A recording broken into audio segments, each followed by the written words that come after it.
Shalom saudara yang dikasihi Tuhan Yesus. Renungan kita pada saat ini terdapat dalam kitab Ibrani pasal yang kelima, ayat yang pertama sampai yang ke-10 dengan tema Imam Besar yang membebaskan. Imam adalah jabatan yang sudah ada pada masa perjanjian lama, tepatnya pada masa Musa membawa bangsa Israel keluar dari tanah perbudakan, yakni Mesir. Harun diangkat menjadi imam yang bertugas sebagai perantara bangsa Israel dan Tuhan Allah. Tugas dari seorang imam diantaranya mempersembahkan korban dari umat kepada Allah, melakukan ibadah dari ruang kudus dan bait suci setiap hari, mengadakan pendamaian bagi orang berdosa, menyampaikan doa berkat bagi umat, mengajar umat dengan firman Tuhan, menentukan seorang najis atau tidak, dan menentukan korban layak atau tidak. Inilah tugas-tugas seorang imam pada masa itu. Pada pasal yang kelima, penulis juga menjelaskan tentang Yesus sebagai imam besar agung yang turut merasakan apa yang kita rasakan. Ia dicobai hanya tidak berdosa. Semasa hidupnya ketika ia ada di dunia, ia telah mempersembahkan doa dan permohonan dengan ratap tangis dan keluhan kepada Dia, dan karena kesalehannya ia telah didengarkan.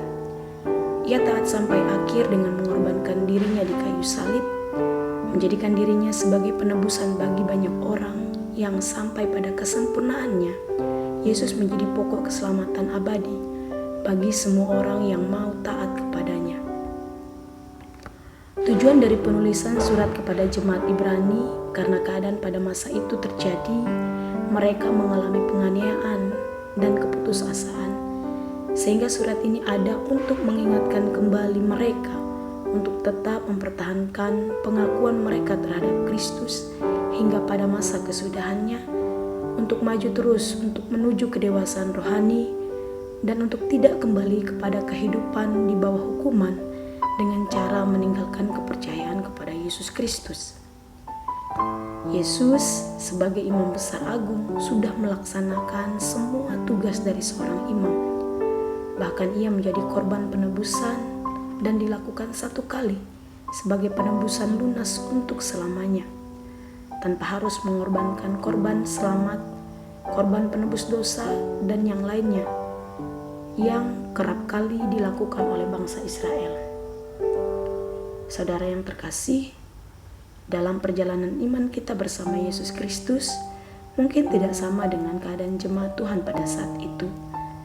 Tetapi selama kita masih ada di dunia ini, ada begitu banyak orang yang dapat membuat kita lemah. Dari keluarga, lingkungan, bahkan dunia yang saat ini memberikan tawaran-tawaran yang menggiurkan untuk kita meninggalkan Tuhan pada saat ini. Melalui renungan pada saat ini, Yesus mengerti, bahkan sudah terlebih dahulu merasakan penderitaan yang sangat menyakitkan ketika ia harus mengorbankan dirinya menjadi penebusan bagi kita. Yang harus kita lakukan saat ini adalah dengan tetap percaya, terus berharap dan yakin akan setiap janjinya dalam hidup kita. Karena Yesus jaminan dan imam besar agung yang membebaskan. Demikian renungan firman Tuhan saat ini. Tuhan Yesus memberkati. Shalom.